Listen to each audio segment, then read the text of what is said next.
From 2003 to 2005, I served as a Peace Corps volunteer in Togo, and it was, in a lot of ways, the most important decision I ever made. I made some of the best friends I've ever had, and it was, in a lot of ways, the most memorable period of my life. This story is not about anything that happened to me in Togo. In fact, this happened not too many months ago. I bring up Peace Corps mostly because the events that occurred would really never have happened had I never joined in the first place. And I will leave it to you to decide whether that's a good thing or not, because this story is about the night my friend Sam came to my house for a dinner party and ended the night by waxing his balls in my bathroom. So let me back up. I think, as maybe a lot of you know, DC is just like lousy with returned Peace Corps volunteers, right? We're like everywhere.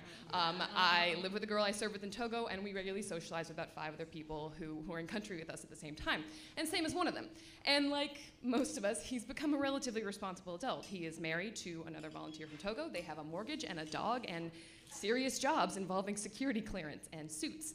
And so, in order to understand how the course of events devolved to that level, I really think I need to give you a few contextual details. One, Sam and I are truly obnoxious know-it-alls and have had legitimate fallings out over games of Trivial Pursuit, okay? Like, we take it real serious.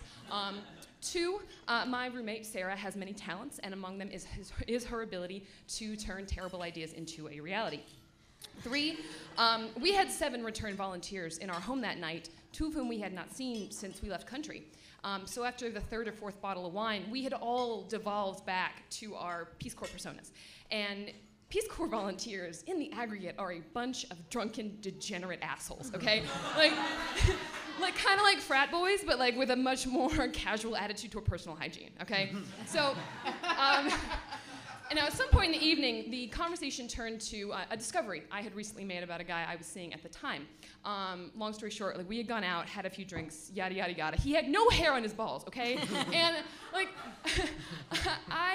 to say I was, like, disconcerted by this discovery was, like, to grossly understate the case, all right? Like, he had, like, some business up here, but, like, there's nothing on the undercarriage, and I am, like, not an expert in this, but I know a wax job when I see one, right? And so I was not bringing this up because I make a habit of that. I get laid so infrequently that I needed to know if this was like a thing that dudes are now doing. Like maybe all the guys in DC are trotting down to the salon to get a Brazilian or whatever it's called. And so we all decided that actually this is kind of a weird fetish on the part of this guy, perhaps. So the conversation moved on. And eventually, Sam and I got into an argument, as is our wont, over a point of fact. And this point of fact was over whether the 5th book in the Stephen King Dark Tower series was called Wolves of the Calla or Song of Susanna. Now this rapidly got heated, obviously, because it's a super important question.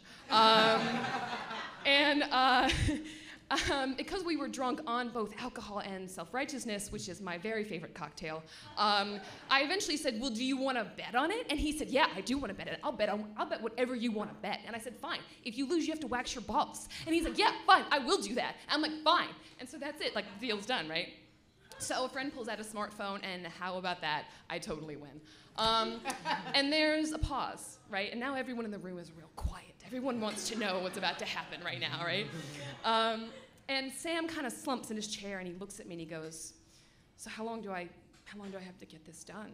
And without missing a beat, God love her, Sarah stands up and points at him, and she goes, I can go down to CVS right now and get a wax kit, and we can knock this out tonight, buddy.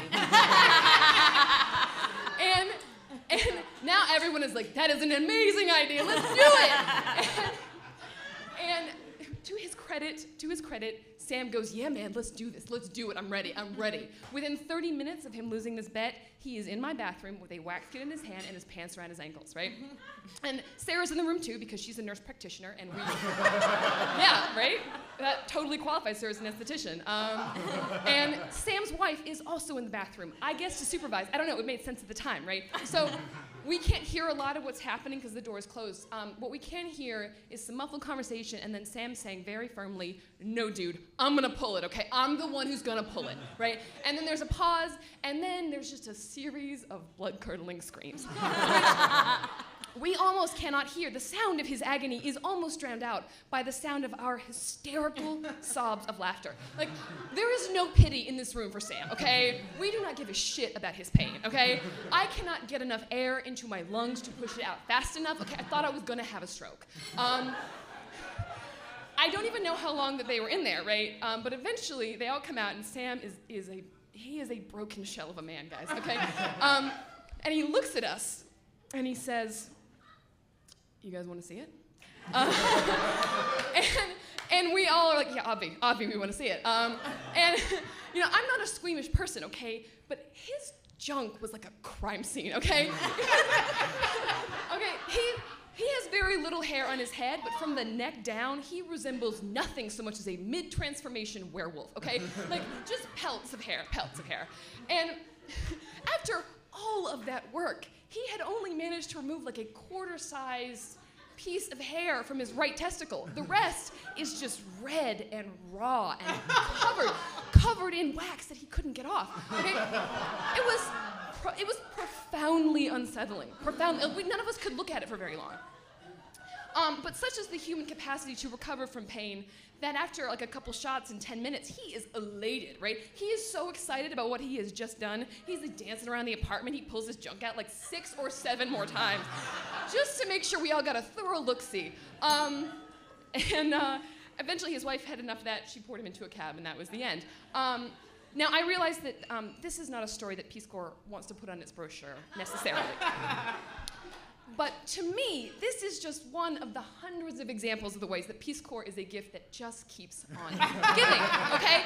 Like, I think all the time about how this night and the hundreds of other nights that I have spent with these people would never have happened if I had not signed up.